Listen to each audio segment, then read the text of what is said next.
Good morning, friend. I am Neha Gupta. Welcome you for KCS Digital classes.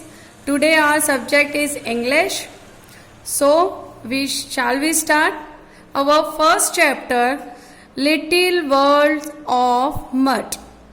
हम first chapter start करेंगे एक छोटा से मठ की दुनिया से। गैरब given below are some glimpses of village life. कुछ पिक्चर्स हमें यहाँ दी गई है जो रिलेट करती है किससे, विलेज लाइफ से। यहाँ की विलेज की लाइफ्स को दिखाई गई है पिक्चरों के through.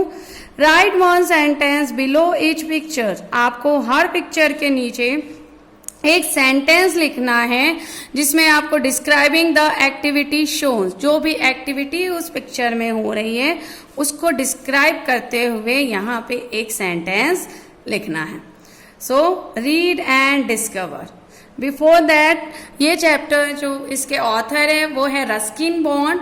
Last year 7th class में भी हमने रस्किन बॉन्ड का एक चैप्टर पढ़ा था। If you remember the meeting pool में जहाँ पे 3 दोस्त एक पुल की खोज करते हैं, उसी से रिलेटेड वैसा ही ये एक नेचुरल ब्यूटी शो करता हुआ चैप्टर है। So shall we start. It is difficult to imagine a world with only human beings without animal and birds. That means ये बहुत मुश्किल है सोच पाना कि दुनिया में सिर्फ इंसान होते, एनिमल्स और बर्ड्स होते ही नहीं। तो क्या is it possible that make this world a happier place to live in? क्या फिर ये हमारी लाइफ हैप्पियर होती कि आज है जहाँ पे एनिमल, बर्ड्स, इंसेक्ट सारी खूबसूरती हमारे चारों तरफ दिखाई देती है। Read this lesson to know how human life becomes immensely happy. That means हम इस चैप्टर को पढ़ के ये जानेंगे कि ह्यूमन लाइफ जो है वो कितनी हैप्पी हो सकती है, खुश हो सकती है when live closely with all sorts of animals and birds as a friend. जब हम हमारे आसपास के एनिमल्स और बर्ड्स के साथ एज अ फ्रेंड रहते हैं। I had never thought there was much to be found in the rainwater pond behind our bungalows in North India. That means author ने कभी ये नहीं सोचा था कि एक रेन वाटर पॉन्ड जो होता है, जो पानी एक पॉन्ड होता है जो कि बरसात के पानी से हर साल भरता है, जो कि उनके बंगलों के पीछे था। कहाँ पर? इन नॉर्थ इंडिया में। वहां कुछ ज्यादा उसे देखने को मिलेगा। Except for quantities of mud and the occasional water buffalo. इसे किसे छोड़कर, बहुत सारे कीचड़ को, मट्टी मर्ड्स को छोड़कर, या फिर कुछ बफेलो जो पानी पीने आती है और वहां पे बैठी रहती हैं, उन्हें छोड़कर उसे और कुछ वहां देखने को मिलेगा, ऐसा उसने कभी नहीं सोचा। It was my grandfather who introduced me to the pond's diverse life. ये मेरे ग्रैंडफादर थे। दैट मीन्स ऑथर के ग्रैंडफादर थे जिन्होंने उस पॉन्ड को इंट्रोड्यूस करवाया मुझसे। उसकी जो लाइफ थी, डाइवर्स लाइफ थी, उससे मुझे इंट्रोड्यूस करवाया। So beautifully arrange that each occupant gain some benefit from the wellbeings of the other. That means हमारे आसपास जितने भी एनिमल, बर्ड्स है, उनके साथ हमारी ऐसी रिलेशनशिप्स है जो कि हमारे लाइफ को खूबसूरत बनाती है। To the inhabitants of the pond was the world and to the inhabitants of the world commented grandfather the world was just a muddy pound. उनके दादाजी ने उन्हें ये बताया कि ये जो पॉन्ड है सिर्फ मड का ही हैबिटेंट नहीं है, मड का ही घर नहीं है, यहाँ पे बहुत सारी और भी चीजें रहती हैं।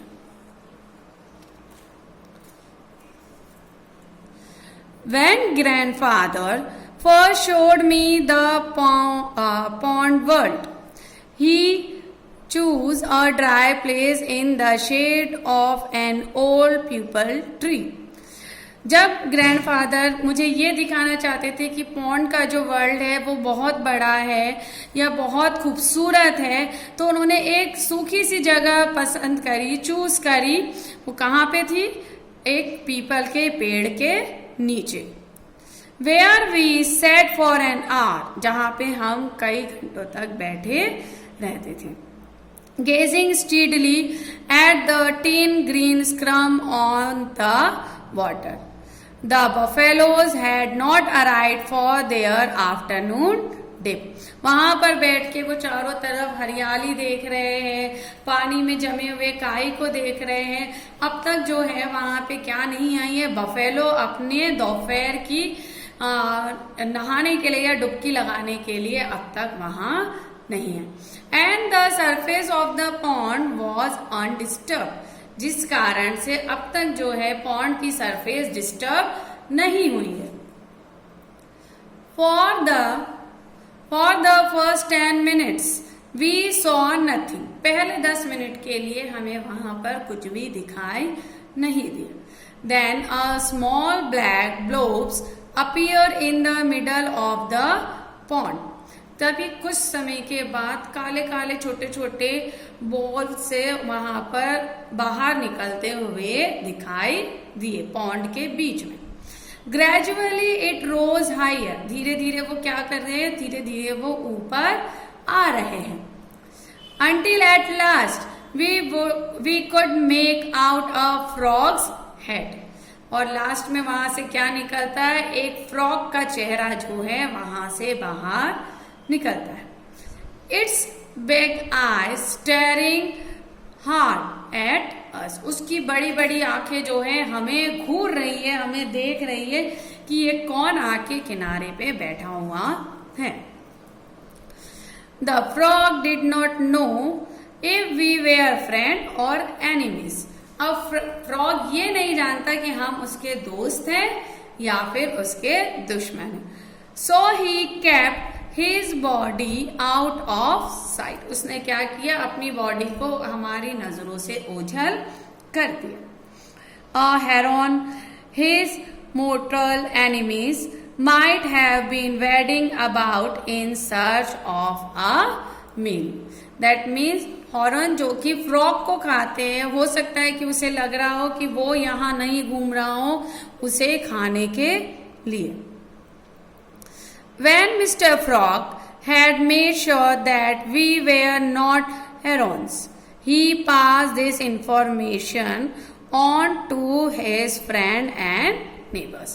जब मिस्टर फ्रॉग ने ये जाना कि हम वो हेरोन्स नहीं हैं, हम उसके एनिमी नहीं है, हम उसे खाने वाले नहीं है, पकड़ने वाले नहीं है, तो उसने अपनी जो इंफॉर्मेशन है अपने दोस्तों को और अपने नेबर्स तक पहुंचाई। And very soon there were a number of big heads and eyes on the surface of the water, और बहुत ही जल्दी वहां पे बहुत सारे नंबर ऑफ हेड्स दिखाई देने लगे, आईज दिखाई देने लगी, वो सारे वाटर की सरफेस पर निकलकर बाहर आने लगे। Throat swelled, we were treated to a chorus that went wak wak वक, वहां पे थोड़ी देर में आवाजें सुनाई देने लगी, जो मेंढकों की आवाज होती है वैक वैक वैक की, वैसी आवाज वहां सुनाई देने लगी। I hope you all understand this chapter. इसके आगे का पार्ट हम हमारे नेक्स्ट वीडियो में एक्सप्लेन करेंगे।